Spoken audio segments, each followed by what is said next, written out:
आज हम लोग एक्सेप्टेंस के बारे में पढ़ेंगे। प्रतिग्रहण क्या होता है इसके बारे में आज हम लोग पढ़ेंगे। इसके पहले हम लोगों ने पढ़ा था प्रस्थापना क्या होती है। प्रस्थापना के बारे में हम लोगों ने पढ़ा था प्रस्थापना के आवश्यक तत्व क्या क्या होते हैं। उसके बारे में हम लोगों ने पढ़ा था कि संविदा का जो प्रथम चरण होता है वह प्रस्थापना होती है। जब प्रथम चरण होगा तो द्वितीय चरण आता है आपका प्रतिग्रहण, एक्सेप्टेंस। तो एक्सेप्टेंस की जो परिभाषा आपको दी गई है वो सेक्शन 2B में दी गई है। सेक्शन 2B में एक्सेप्टेंस की परिभाषा दी गई है। प्रतिग्रहण को बताया गया कि प्रतिग्रहण क्या होता है। तो जबकि वह व्यक्ति जिससे प्रस्थापना की गई है उसके प्रति अपनी अनुमति संज्ञापित कर देता है तब प्रस्थापना प्रतिग्रहित हुई कही जाती है। तो प्रस्थापना जब प्रतिग्रहित हो जाती है तो क्या हो जाता है, वचन हो जाता है। तो प्रस्थापना का प्रतिग्रहण होने पर वचन बन जाता है।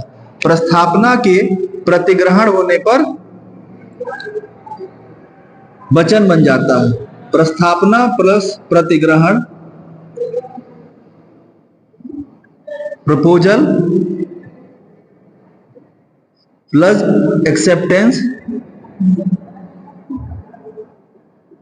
Is equal to promise. क्या हो जाता है, प्रॉमिस हो जाता है। तो प्रस्थापना का प्रतिग्रहण होने पर क्या हो जाता है, प्रॉमिस हो जाता है, वचन हो जाता है। अब कोई व्यक्ति अपनी बात से मुकर नहीं सकता है। तो प्रस्थापना का प्रतिग्रहण ये आपका सेक्शन 2B बताता है कि प्रस्थापना का प्रतिग्रहण कैसे होता है, उसकी परिभाषा आपको दी गई है।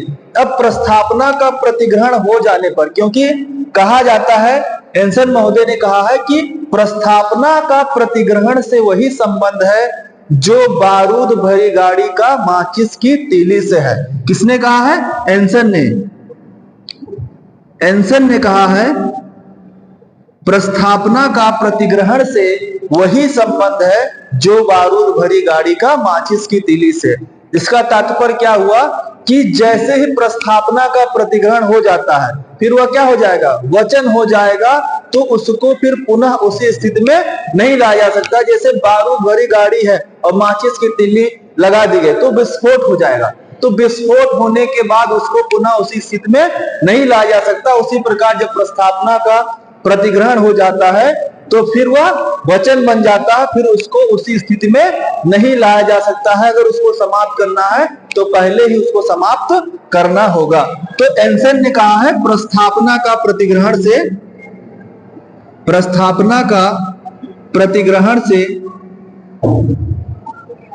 वही संबंध है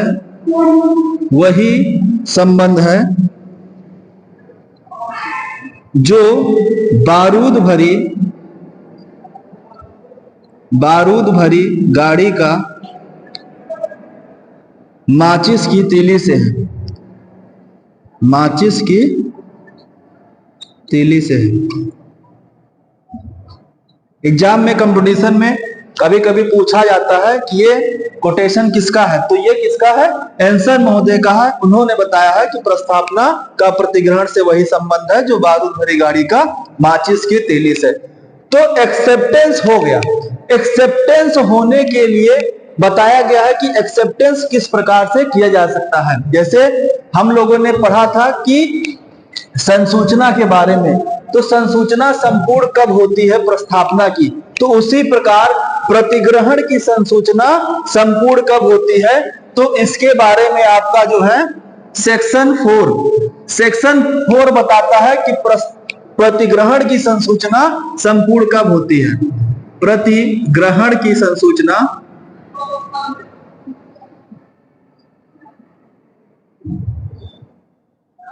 संपूर्ण कब होती है, When acceptance is completed। तो प्रतिग्रहण की संसूचना संपूर्ण कब होती है, तो इसमें दो चीजों के बारे में बात करता है।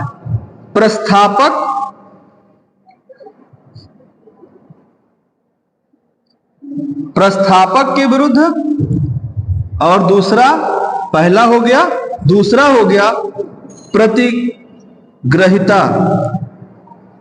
प्रतिग्रहिता के विरुद्ध। अगेंस्ट द प्रपोजलर और अगेंस्ट द एक्सेप्टर। तो प्रस्तावक के विरुद्ध कब संपूर्ण होती है? तो प्रस्तावक के विरुद्ध तब संपूर्ण होती है जैसे ही पत्र को डाक में डाल दिया जाता है और वह प्रतिगृहीता की शक्ति से क्या हो जाती है? बाहर हो जाती है। तो प्रस्तावक के विरुद्ध क्या हो जाएगी?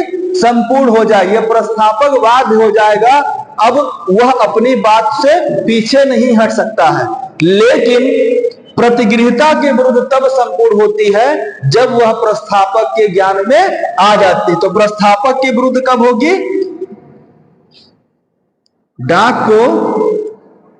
डाक में पत्र डाल देने पर कौन डालेगा पत्र? तो ये आपका प्रतिगृहीता डालेगा। तो क्या हो जाएगा? प्रस्तावक बाध्य हो जाएगा। प्रतिगृहीता के विरुद्ध प्रस्तावक के ज्ञान में आ जाने पर, प्रस्तावक के ज्ञान में आ जाने पर, जैसे फॉर एग्जांपल ए ने एक प्रस्थापना की वी से, ए ने एक प्रस्थापना की वी से, उसने जो है इसकी संसूचना डाक के माध्यम से बी को दी। ए ने अपनी प्रस्थापना के लिए बी को दिया।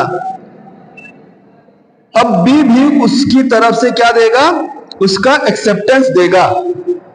बी भी उसकी तरफ से क्या देगा? एक्सेप्टेंस देगा। तो बी जैसे ही पत्र को डाक में डाल देता है, पत्र को डाक में जैसे ही बी डाल देता है, जैसे ही इसने डाक में डाल दिया, क्या हो जाएगा?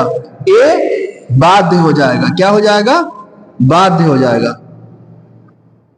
ए बाध्य हो जाएगा। लेकिन बी कब बाध्य होगा?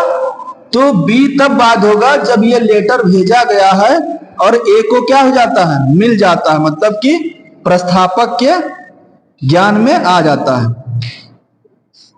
तो अगर इसको समाप्त करना चाहता है, अगर इसको समाप्त करना चाहता है तो क्या करना होगा? इसको पहले पहुंचने से पहले ही रिवोकेशन का पत्र उसको पहुंचाना होगा। मान लेते हैं कि उसने पत्र भेजा एक्सेप्टेंस का, प्रतिग्रहण का पत्र भेजा और भेजने से पहले ही, पहुंचने से पहले क्या कर लिया? उसने उसको वापस ले लिया, तो समाप्त होगा। लेकिन जो ही लेटर पहुंच गया उसके पास तो उसको समाप्त नहीं किया जा सकता। दोनों क्या हो जाएंगे? बाध्य हो जाएंगे। तो प्रस्तावक कब बाध्य होगा? जो ही लेटर डाक में डाल दिया जाता और उसकी शक्ति से बाहर हो जाता, प्रतिगृहीता की शक्ति से, एक्सेप्टर के पावर से क्या हो जाता है? बाहर हो जाता है, तो वह बाध्य हो जाता है। लेकिन प्रतिगृहीता कब बाध्य होगा? जब प्रस्तावक वह पत्र मिल जाता है, मतलब कि उसके ज्ञान में आ जाता है, तो वह बाध्य हो जाता है। तो ये आपका था प्रतिग्रहण की संसूचना कब संपूर्ण होती है। अब प्रतिग्रहण केवल मन ही मन में कोई प्रतिग्रहण नहीं होता है। केवल मन ही मन में हमने एक आशय किया कि हाँ हम इस चीज को लेने के लिए तैयार है, तो मन ही मन में कोई प्रतिग्रहण नहीं होता है। इसके लिए कुछ वाह चीजों का होना आवश्यक है। इसके मतलब कि आपका लिखित होना चाहिए, या तो मौखिक हो सकता है, या आचरण के द्वारा भी किया जा सकता है। लेकिन mode of communication, mode of communication, mode of communication, तो मोड क्या है? अगर प्रस्तावक ने कोई ढंग बताया है प्रतिग्रहण के संबंध में, प्रस्तावक ने कोई ढंग बताया है कि हाँ इस ढंग से लेटर आपको भेजना है। अगर उसने कह दिया कि हम अरे ड्राइवर के हाथ आप पत्र भेजिए, तो आप उसके ड्राइवर के हाथ पत्र भेज दीजिए। अगर उसने कोई माध्यम नहीं बताया तो युक्त कोई माध्यम हो सकता है। तो क्या होना चाहिए? जो भी मोड बताया गया है उस ढंग से होना चाहिए। मोड आपका हो सकता है, आपका रिटन हो सकता है, रिटन भी हो सकता है, ओरल भी हो सकता है, और आपका कंडक्ट से भी हो सकता है, कंडक्ट से भी किया जा सकता है। तो प्रतिग्रहण के बारे में जो सेक्शन 7 कुछ शर्तें बताता है कि प्रतिग्रहण को संपूर्ण होने के लिए, विधिपूर्ण प्रतिग्रहण के लिए क्या होना चाहिए। तो प्रतिग्रहण जो होना चाहिए वह एब्सोल्यूट होना चाहिए। क्या होना चाहिए? सेक्शन 7 बात करता है इसके लिए। सेक्शन 7 बात करता है कि प्रतिग्रहण जो होना चाहिए वो एब्सोल्यूट होना चाहिए, आत्यांतिक होना चाहिए, आत्यांतिक होना चाहिए और अविशेषित होना चाहिए, अविशेषित। एब्सोल्यूट एंड अनक्वालिफाइड क्या होना चाहिए? Absolute and unqualified.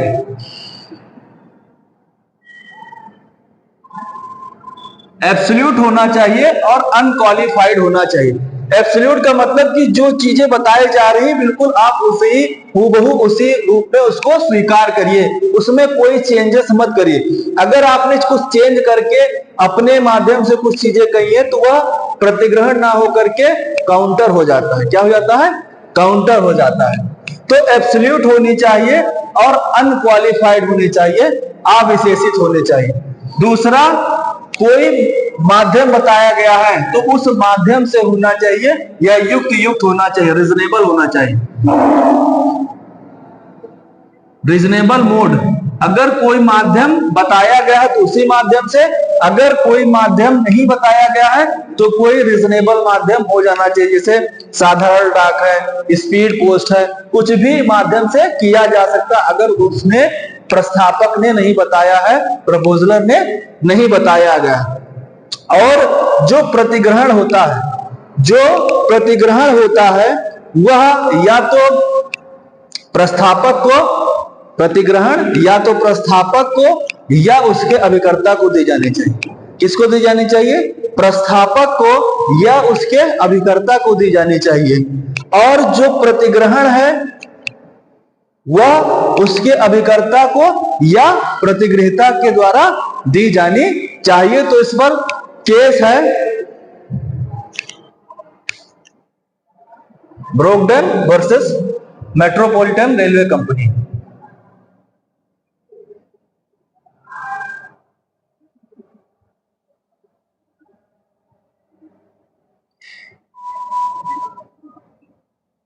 Railway company. तो इस केस में क्या हुआ था, जो कोयले का व्यापारी था उसने कोयला बेचने के लिए एक एग्रीमेंट किया था, बिना किसी समझौते के कोयला आपस में देते रहते थे दोनों। तो उसमें बाद में कहा गया कि क्यों ना इसका हम लोग समझौता कर ले, इसको लिखित रूप में कर ले। तो दोनों के अभिकर्ता जो एजेंट थे दोनों मिले और उसका उन्होंने एक समझौता तैयार करा लिया। और समझौते में कुछ चीजें जगह पर खाली छोड़ दी गई थी तो उसमें उसको भर दिया गया और भर करके उसको एजेंट को दे दिया गया। तो उसके एजेंट ने क्या किया, दराज में जो है उस लेटर को रखा रहा, बीच में संविदा दोनों के बीच होती रही, सामान पहुंचाते रहे। लेकिन बाद में कुछ अनबन हो जाने के बाद उन्होंने कहा कि हमारा उनसे कोई एक्सेप्टेंस कंप्लीट नहीं हुआ था तो यह कोई संविदा नहीं मानी जानी चाहिए। लेकिन यह एक प्रकार से संविदा हो गई थी क्योंकि दोनों के एजेंट मिल चुके थे और एक्सेप्टेंस हो गया था और उसके अभिकर्ता ने उसको ले लिया था। तो उसके अभिकर्ता के द्वारा अगर ले लिया गया है तो भी एक्सेप्टेंस माना जाएगा। तो ब्रैगडन मेट्रोपॉलिटन रेलवे कंपनी का केस है। और उसके बाद आपका आता है फेल्ट हाउस बनाम विंडले का केस। फेल्ट हाउस बनाम विंडले का केस। फेल्ट हाउस बनाम विंडले का केस। फेल्ट हाउस बनाम विंडले। फेल्ट हाउस बनाम विंडले के केस।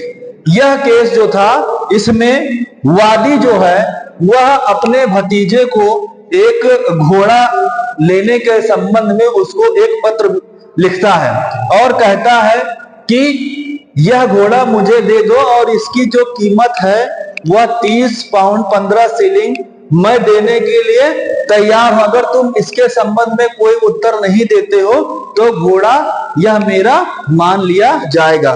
तो उसके भतीजे ने क्या किया, जो नीलाम करता था, नीलामकर्ता को इस बारे में उसने सूचना दे दी कि हमारे जो चाचा जी हैं वह घोड़े को खरीदना चाहते हैं, लेकिन फिर भी जो है नीलामकर्ता ने घोड़ा भूलवश उसको बेच दिया। तो इनके चाचा ने जो है उस नीलामकर्ता के ऊपर उन्होंने कन्वर्जन का कि जो है हमारी संपत्ति को इन्होंने बेच लिया हुआ है, तो उस पर केस उन्होंने कर दिया। तो यहां पर जो संसूचना थी वह उनके अभिकर्ता ना कि उनके द्वारा की गई थी, तो इसलिए वह बाध्य नहीं था। उसने जो नीलामकर्ता था उसने जो भूल से किया था, तो चाचा इस प्रकार से संप्रवर्तन के लिए बात नहीं कर सकते उसके ऊपर। तो फेल्टहाउस बनाम ब्रिंडले का केस है। उसके बाद आता है आपका पावेल बनाम ली। पावेल ली, पावेल बनाम ली का केस जो था, इसमें हेडमास्टर के लिए जो है पावेल ने एक आवेदन दाखिल किया था हेडमास्टरी के लिए, और उस आवेदन को दाखिल करने के बाद उसके जो मेंबर थे, जो कमेटी मेंबर थे, उन्होंने उसके आवेदन को स्वीकार कर लिया। और स्वीकार करने के बाद ना तो उनके द्वारा, ना तो बोर्ड मेंबर के द्वारा कि हेडमास्टर तुमको बना दिया गया है, तो उनके बोर्ड मेंबर के द्वारा ना तो बताया गया, ना ही उनके किसी एजेंट के द्वारा उसको बताया गया। पावेल को कहीं तीसरे पर्सन से पता चलता है कि तुमको जो है नियुक्त कर लिया गया है, लेकिन उसके दूसरे दिन किसी दूसरे व्यक्ति को, पार्कर नामक व्यक्ति को उनकी जगह पर रख लिया जाता है और पावेल को निरस्त कर दिया जाता है। तो इन्होंने पावेल के द्वारा केस किया था, तो एक्सेप्टेंस कंप्लीट नहीं हुआ था, क्योंकि ना तो एक्सेप्टर के द्वारा दिया गया था, ना तो किसी एजेंट के द्वारा दिया गया था। तो एक प्रकार से कोई संविदा का भंग नहीं हुआ था इन दोनों के बीच। तो ये आपका केस था जो प्रतिग्रहण से संबंधित है। तो प्रतिग्रहण होने के बाद अब उसके बाद क्या आता है, प्रतिग्रहण हो गया, प्रस्थापना हो गया, प्रस्थापना का प्रतिग्रहण हो गया। जब प्रस्थापना का प्रतिग्रहण हो जाता है तो वचन बन जाता है।